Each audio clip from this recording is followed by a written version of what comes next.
Hello, everybody. You're back in the hands of me, Ryan Heath. I'm the author of Politico's Global Translations newsletter. And coming up next, we've got a 40-minute panel discussion about whether democracies can manage the climate crisis.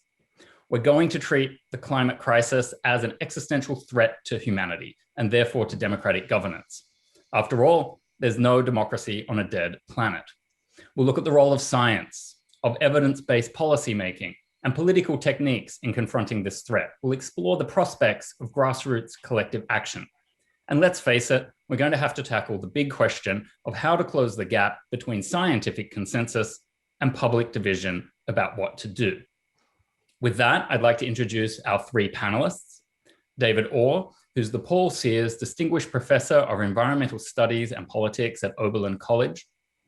Annika Hedberg, who's Head of Sustainable Prosperity for the European Policy Centre, and Jessica Green, a political science professor at the University of Toronto, who specialises in global climate governance and other issues. Welcome, everybody. Thank you. Well, since we've just heard from a man, let's head to Annika for the first question. Annika, one reason citizens are sometimes reluctant to act is they wonder what difference they can make or why the burden falls to them. And that brings me to this idea of a just transition. And I was wondering if you could describe from Europe's experiences why we're only going to make climate action work if we do indeed deliver a just transition. Thank you very much, and I'm very happy to participate in this discussion today. In Europe, we have at the moment a lot of discussion around the just transition. We have a new European Green Deal that is out that acknowledges that active public participation and confidence in the transition is paramount if the policies that need to be taken are to work and are to be accepted. And the EU has agreed to a target to increase the 2030 greenhouse gas emission reduction. And we are also looking into becoming climate neutral by 2050. And obviously this presents a huge challenge and requires mobilization for all groups of society if we are to make this transition a reality. And now the challenge is that if we are serious about climate action, even more needs to be done. But while we're tightening climate and environmental policies, this obviously will lead to transitional costs that can affect different parts of populations unequally. And in this context, obviously, just transition is a key. It requires recognizing that we need citizens in general on board. We need wide buy-in to achieve successful transition, but we also need to pay attention to the most affected and vulnerable groups of society and help them in the transition. And when we're talking about vulnerable groups, we can talk about the aged, the low income, rural communities, but we also need to keep in mind that there are also the workers that will be affected, be it in fossil fuel industries, be it in agriculture, transport, and they will need new skills, they will need tools to contribute to the transition. So how do we then ensure the just transition? And I would say there are two ways we can do this. First of all, we need to ensure that the benefits, the costs, the risks associated with policy decisions and actions are distributed fairly and reflect solidarity between all parts of society. But we also need to ensure that the relevant stakeholders can contribute in the dialogue and provide solutions that can support decision-making processes. And I'm happy to share some examples from participatory processes perhaps later, but this certainly is something that is taking place in Europe at the moment, as the policymakers are very much keen to engage with citizens in the transition. Absolutely. I'm going to take you up on that offer. Now, turning to you, David, you and the big audiences that you've been able to build in your work are really passionate about the longer term effects of climate change on democratic governance. And if I understand it correctly, you're quite skeptical that our status quo institutions are up to the task of solving this climate crisis. So I'd love you to tell me what can be done to upgrade our institutions, especially during these next 4 years while there's an opportunity, and how do you see that happening? What's the mix of insider and outsider pressure that's going to upgrade these institutions? Ryan, thanks. It's a pleasure to be here, and thanks for the question. I think the larger question of can democracies handle climate change? We've known about climate change for decades now. The first warning to a US president was given in 1965. And I believe that oil companies had pretty good science data on climate, the effects of burning air product of 1977 thereabouts. And we're still in the United States without a de jure, a legally binding climate policy. So democracy as it has been hasn't delivered a climate policy, an effective climate policy. And so and then we've been through the past 4 years of climate denial. So the record of democracy so far, as we have constituted democracy, has not been great.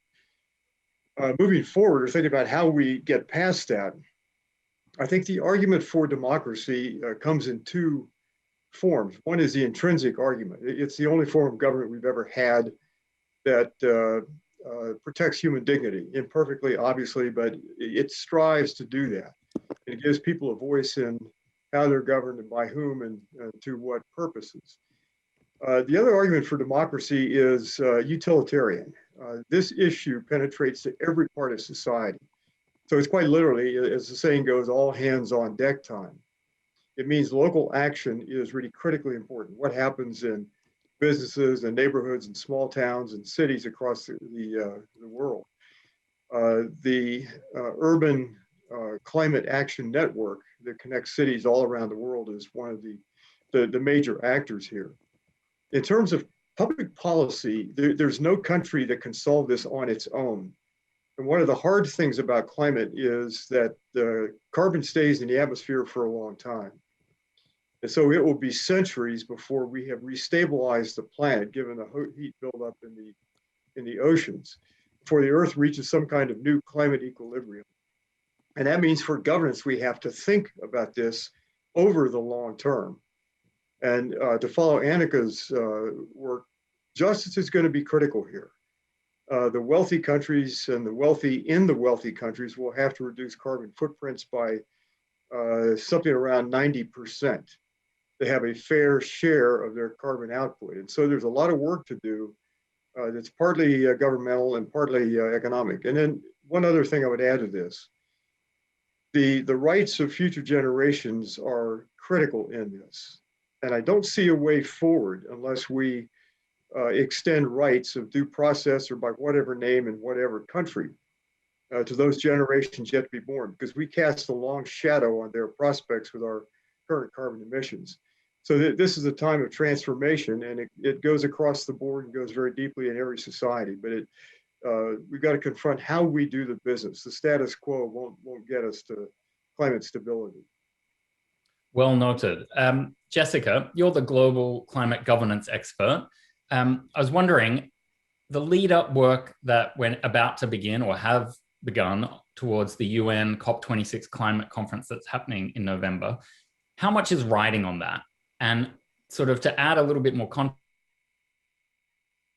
at the same time that we're seeing this huge surge of local and national and regional action and a climate movement that's diversifying, it's pretty hard not to notice that there's this male old guard that's going to be doing a lot of the heavy lifting behind the scenes with this conference. And I'm talking about John Kerry, Michael Bloomberg, Frans Timmermans at the EU, President Xi.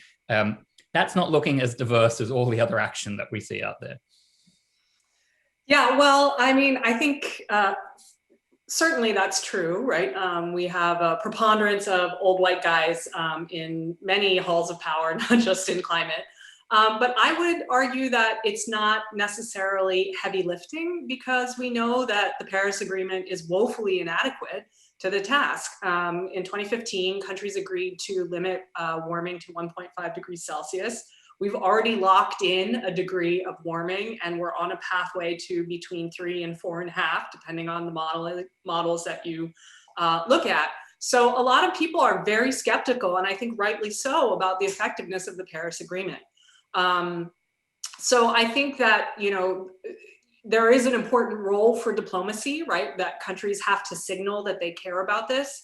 But at the same time, when we know that the domestic measures simply don't add up, that, you know, there's a big problem there. And it's incumbent, you know, we say that climate change is a global problem and everybody needs to do their part. But as David pointed out, right, this is caused by rich people.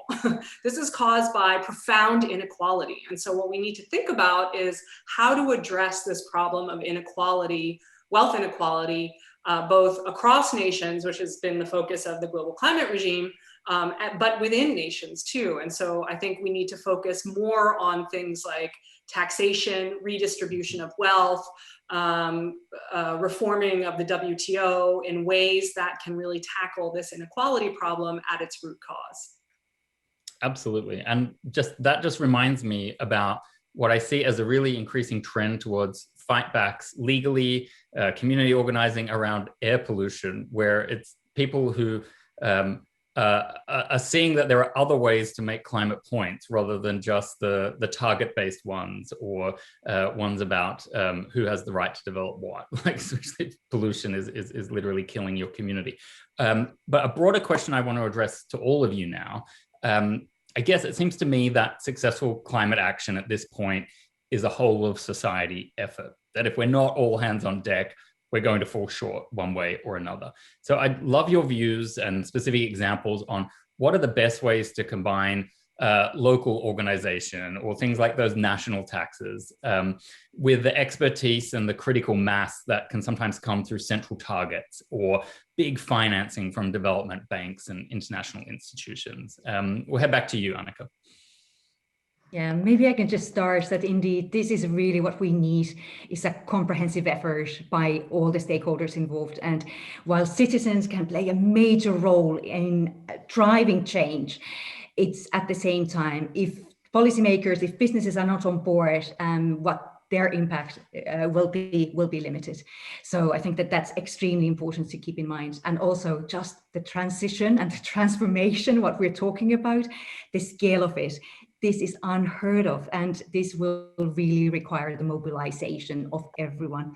So at the same time, obviously, citizens play an extremely important role in this, and maybe I can just link this to how we can help to engage with citizens and the importance of these participatory processes. And in Europe, there's been a lot of discussion around how can we engage with citizens more, how can we build around participatory democracy approaches, processes. And it's widely understood that we need to involve people in the transition, give them channels to voice their concerns and hopes. And maybe I can just give the example from France some years ago when we saw these yellow vest demonstrations where people took to the streets when the country unsuccessfully went to try to apply stick without a carrot and try to curb vehicle emissions.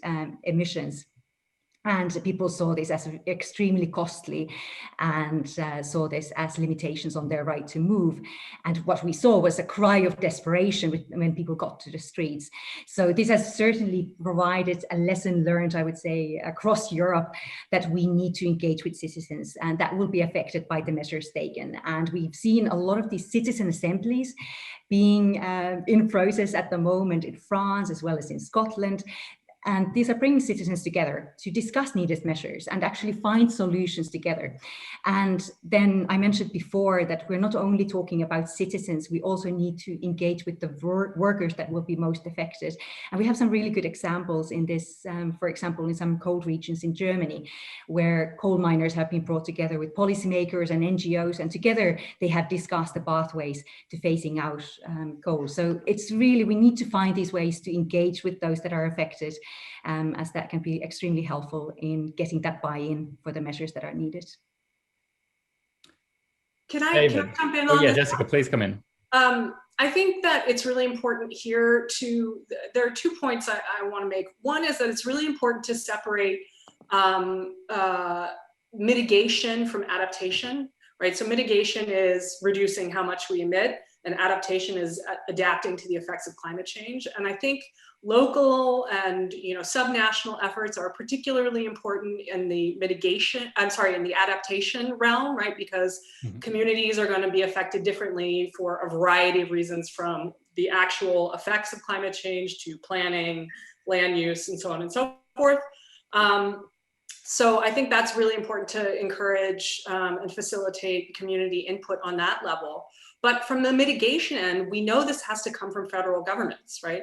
So I've been doing some work on oil companies' efforts to quote unquote transition away from fossil fuel usage. And if we look at like net zero pledges, which is the new fad among large corporations, a lot of them say, well, we want to do this, but we have this very uncertain regulatory environment in which we can't make long-term capital investments because we don't know what's going to be expected of us in the future.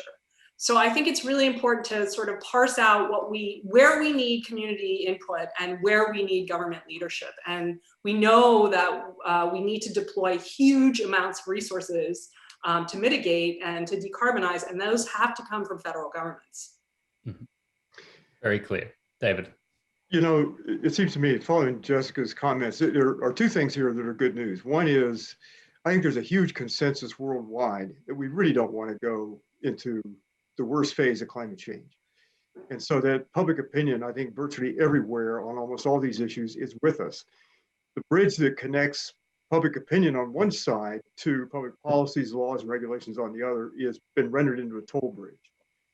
And so one of the first things is to get money out of politics. In the United States, we need to ban money from the political process. Not a little bit, it all needs to go. We pay for it anyway, let's pay for it publicly. The second bit of good news, it seems to me, is this. If you'd ask architects or farmers or whatever, can you eliminate carbon in what you build, how you grow, what you do professionally? The answer, I think, overwhelmingly comes back yes. So the know-how over the past 20 or 30 years has accumulated dramatically. We built here at Oberlin an entirely solar-powered building in a fairly cloudy part of the United States 25 years ago. And it generates more power every year from sunlight than it uses. And that was with technology that was 20 or 30 years old. So the know-how is there. If you go sector by sector, the thing that energizes this, it seems to me, in the case of the United States, is leadership. The kind of leadership that does the macro things up here and lets the micro variability down here work. So if the federal government took upon itself to get prices that tell the truth, let's put carbon. We can't push this bow wave of debt off or offload that on future generations and other people elsewhere. We've got to pay for it now. It'd be the best thing an economy could do. And then go sector by sector: urban design, agriculture, education, law, engineering. The know-how is there. It needs to be given standing and permission. And I think that happens if we get the prices that tell the truth, and then a large federal plan that gives a lot of freedom to people and various localities to do what's necessary to make this transition.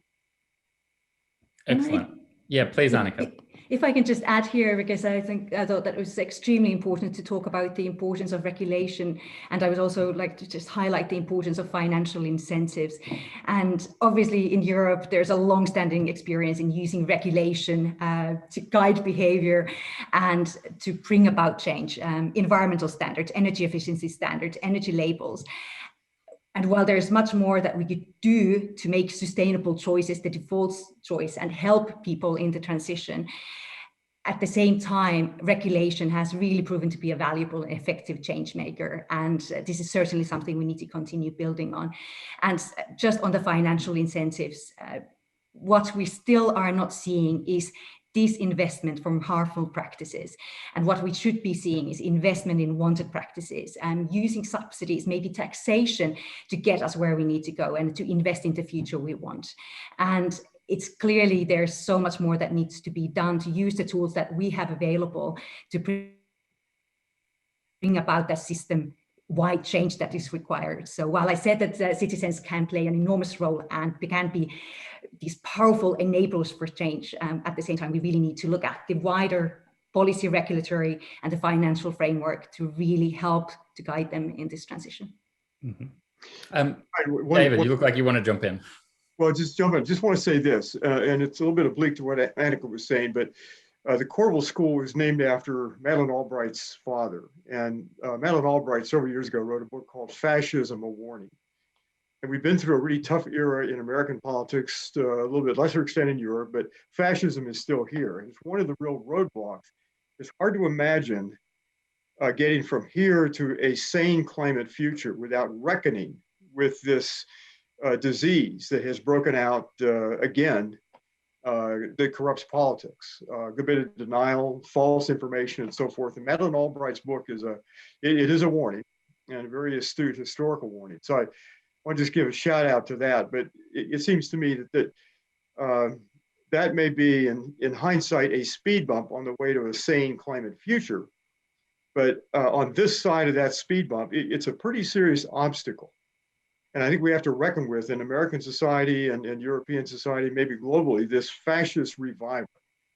We won't get there from here unless we deal with that sickness. And it seems we got hit with COVID and fascism at about the same time, and it stresses immune systems, our political system, and the immune system physically. So I just want to add that to the conversation.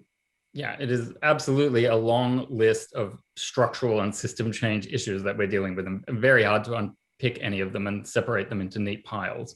And that brings me to a question for you about what you each consider the best ways would be to channel the urgency and the energy of the young activists who really become so visible in recent years. And I'll confess, I was a skeptic when I started to see that movement and the work of Greta Thunberg. And I'm not that old, but it made me feel very old very quick, that I was too pragmatic about what they were doing. And I've realized that they played a really, really valuable role in the discussion by not compromising, by looking at where we needed to get to rather than seeing all of the problems and the complications, but working back from the actual solutions that we need.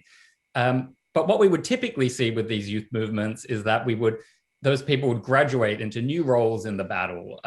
But it just feels to me like there's still so much more pushing to do from the outside, that maybe we need those young people to continue not compromising, to continue hitting the streets. But what do you think? What do they need to be doing over the next couple of years?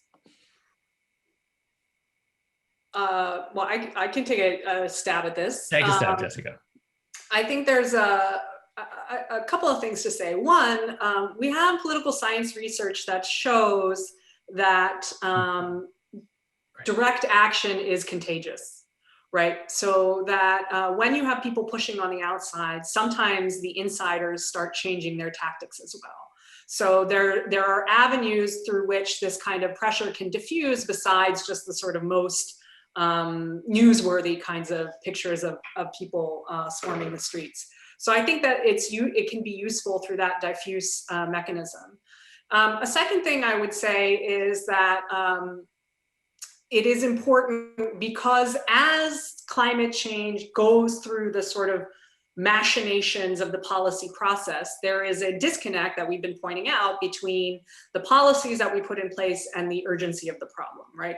And so this constant rejection of neoliberal approaches to climate change, I think, is a useful tool for helping us all, old folks like me included, to reframe what we think is the nature of the problem. So we didn't used to talk about climate change as a justice problem, right? It used to be strictly a problem about tons, right? How do we get rid of the tons? And now we have this much broader lens for talking about it.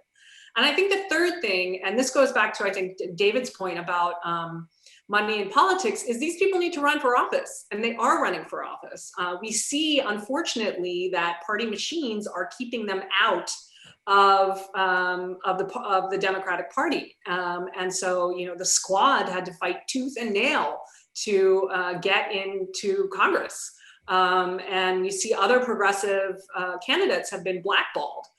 So we need, I don't know, if we want to go into down the rabbit hole of, having more than a two-party system in the United States, but we need to think about how to diversify who's in office. Here in Canada, I'm still learning, I'm American and a new transplant, but at least we have a Green Party and we have a Labor Party, and there's possibilities for coalition building across them. So I think, I hope that some of these young leaders graduate into positions of power and authority in elected office. Who wants to go next? Build David, on that. Hope, I think, is a verb with its sleeves rolled up. And for young people to be hopeful, I think they have to be given a chance to actually do something practical, and whatever that is. And so I'm an educator, and one of the things that we did when we built the Adam Joseph Lewis Center I mentioned earlier was to open up the design process to young people. And we had about 250 young people come in the design charrettes and begin to design a building. And they designed a building in this cloudy area of over in Ohio to be powered entirely by sunshine, make it a zero discharge building. It's drinking water in, drinking water out, and so forth. What that did was to reduce the problem of climate change and all these other issues that seems to be very abstract. They're hard to get your head around. But if you reduce it to the scale of a 14,200 square foot building on an 1.25 acre site, then it becomes understandable. And they get in the habit of solving problems. Plus they meet people involved, the engineers and architects and landscape architects and material scientists and so forth, who solve problems, and urban designers. Then they get in the habit early on of thinking of themselves as leaders, and they have mental images of what solutions look like and who has combines courage and creativity and so forth. I think it's really important to engage young people, and Greta Thunberg stood out in this way because she was so phenomenal and a great communicator and so forth, and so fearless. But most of the young people are not going to fall in that category, but they can do things. They can begin to lead where they are. And I think for my sector in this thing, the educational sector, it's critically important to graduate young people who are hopeful and competent and have the habit of becoming problem solvers and leaders in whatever they do, whether art to engineering to business or whatever. But I think we can activate them, and it gives them standing and permission to lead early on, not waiting until they're at the threshold of their first heart attack and they feel like they can finally risk something at age 55 or whatever. So, let's hope so. Annika, what's the view from Europe? So first of all, my 2 key messages. First of all, keep up the pressure. And second, you matter. And it's remarkable when we look at the younger people today, how they're engaged in sharing economy, and they're taking up veganism, products and services with smaller climate environmental footprints. These young people are helping to change the market, and they're creating demand for new businesses and business models and solutions. And smart politicians and businesses are taking these signals and trends seriously and preparing for this, as this is where the future lies. So you really, young people, you are making a difference. So how can we then engage with young people and help them in this? And first of all, we need to engage and involve youth in the participatory processes, in dialogues, make them feel that they are being listened to. And obviously, one which may be difficult to implement, but consideration, institutional challenges, and to take into account future generations' interests. What about reserving seats in Parliament for NGOs that represent future generations so that their voice will be heard? Also, we need to use the communities of the young people to link beyond the non-climate communities. Young people are fantastic and can be fantastic messengers for change, be it at their schools, be it at their sport clubs. They can help to bring about this message of change through their peer clubs, through their families, and thus help to improve the sharing of experiences and have their concerns being heard. And just to maybe add on here, and this is not just limited to youth, but I think that overall, what is hindering people's everyday decisions to play an active role in climate action? And maybe I can say in Europe, in general, Europeans are very aware of climate change and how it's caused by human activity, but we see that there are factors that are hindering people's everyday decisions. And these are obviously issues that matter also for the youth. First of all, it's not often clear to people what actions would actually reduce emissions most and most effectively. And thus, there needs to be more awareness raising and education to enable and empower people, be it youth or others, to take action that has an impact. And obviously, the economic cost matters. And if climate and environmentally friendly options are only available to those that can afford them, we will not see the public mobilization that is needed for a system-wide change. So that, again, brings me to this wider picture and wider context with the regulation and financial investment, financial framework that we have, is that we really need to stop subsidizing practices that are clearly harmful for climate and environment, increase the price for products or behavior that are harmful, and invest in the future we want, because then also the younger generations that actually can afford these solutions that are out there. Mm-hmm. Now it's time to bring in some audience questions. I think the best way to do it is to combine two questions. One of them from Sid Brooks in Denver goes back to one of your earlier points, David, about how we can't separate climate change from all of these other threats to democracy, all of the isms and the phobias that do damage in society. But Sid's question is, given all of these other trends in society, are we actually just headed towards increased autocracy? And then Jonas Perello-Plesner from Denmark asks, given the failures of democracies to curb climate change, I think he's being the devil's advocate here. He says, don't we just need a UN green dictatorship to make the transition happen? I am not going to comment on those. I'm just going to throw them back over to you. I'll let you go first, Jessica. Well, I think that David, to be accurate about this, we've never really been a democracy. We've been a managed oligarchy. And so imagine a real democracy to start in American history. If we had started out and said to Native Americans, we want to build a community, you're part of it, you have a voice in the community.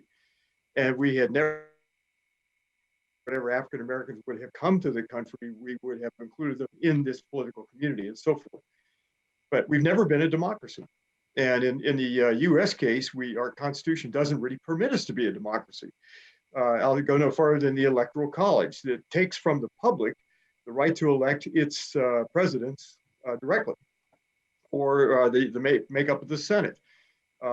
We have 80 million cows in Montana and 2 senators. We have 80 million people or 40 million people in California and 2 cows. Yet they both have 2 senators.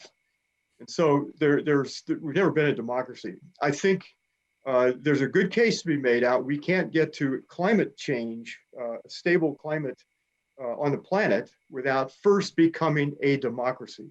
Give everybody a say. And then I'd add one other thing to that. Since there'll be a lot more to be born than are alive on the planet now, we ought to begin thinking about an intergenerational democracy in which future generations have some say by some means in what we do. They would never want us to burn up all the oil and natural gas and coal on the planet and change the climate. So I think that I'd make a strong case that we can't solve a lot of these issues unless we are truly democratic and we take the steps to make sure every vote counts in fair electoral districts and we give people a say in things. And there's some reason to think that random selection of some bodies of representation would be better than having the electoral process we do now. Pick people by lot. The Greeks tried it. And in some ways, I think it could be a very workable system, arguably. But I think democracy and climate policies go hand in hand. They're not in opposition to each other. I just made a very strong note on the thought of intergenerational democracy. It's come up in various ways in this session. It's definitely going to be one of my key takeaways. We cut you off before, Jessica. And just a note, we're in the last 3 or 4 minutes now. So this will be the final comments from each speaker. So go for it. So I just wanted to say a quick thing about China, right? Because we say, especially US-China relations have heated up and, there's been all of this vilification going on back to all the isms and so forth. China has done a really good job in some ways on tackling climate change. They produce 2/3 of the world's solar panels, and that didn't happen by accident. It happened because the Chinese government spent 30 years investing in R&D and expanding manufacturing and making sure that finance capital was available to scale up that manufacturing. And it's since cooperated with European countries like Germany to leverage comparative advantage in the supply chain, right? So I think we need to think about, in some ways, we need to think about this in more bloody-minded. One way would be, we need to think about who has comparative advantage and what low carbon technologies, and what are the forms of international cooperation that we can use to expand that and build upon it. Because, I agree with David, we've never been a democracy. And when we get into the business of saying, well, you're a better quote unquote country than another one because your polity score is higher, right? You are deemed freer or more democratic, then we fall down into this other wormhole of diplomacy that is that is not productive while the world burns. So I think what we really need to focus on again, is how we tackle this question of inequality, which will help address these issues of democracy, right? And in so doing, also get at the root causes of climate change. So we can cooperate with, if countries choose to, they can cooperate with each other irrespective of their political inclinations. And the question is, how do we scale up the deployment, the manufacturing and deployment of low carbon technologies? Very well put. Annika, the final words over to you. Maybe I could just say that what research seems to suggest is that, first of all, democratic governance has positive and relevant effect on countries' environmental and climate track record. There's also research that suggests that, for example, in China, if they were a democracy and if they had a civil society, this could have actually even further improved their track record and would have accelerated the actions they're taking even more. So I think that that's also relevant to consider. And something to keep in mind, that democracy's responsibility is to protect its people. Climate crisis is the ultimate threat that is threatening our societies today, our societies, our economies, our well-being and welfare. And it may require that our democracies will actually have to take drastic measures to ensure the well-being and welfare of our citizens in the future. So just want to finish off with that. Wonderful. I just want to say thank you to you, David, Jessica, Annika, a really wonderful discussion. Coming up next, we're going to stick with the climate theme, but also move beyond it a little bit in the discussion with Kate Brown, the governor of Oregon. Stay tuned for that.